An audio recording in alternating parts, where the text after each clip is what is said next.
one of the last campaigns that Dr. King worked on was the Poor People's Campaign. That is correct.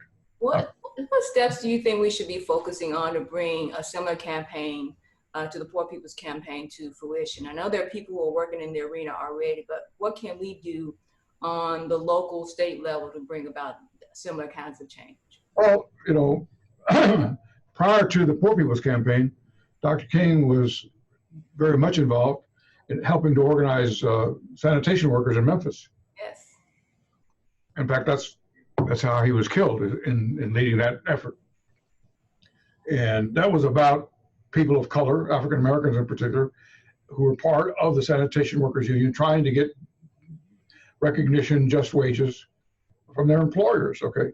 And Dr. King was in the front of that. And the Poor People's Campaign was an extension of that to African Americans, to Native Americans, et cetera. And so I think the best way to honor Dr. King's legacy and memory is at the local level, put together organizations of people who can work with their institutions, work with other people across race, color, ethnicity, and try to find common ground, okay?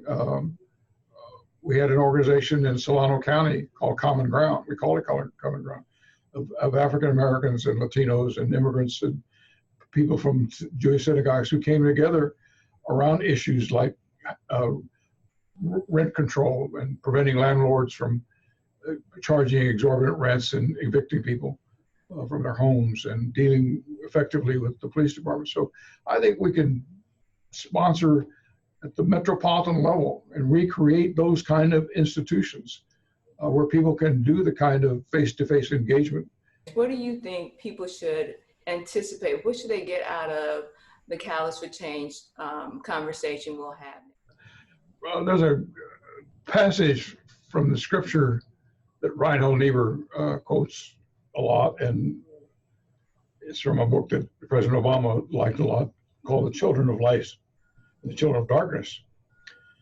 And the passage is, would that the children of light were as wise in this generation as the children of darkness.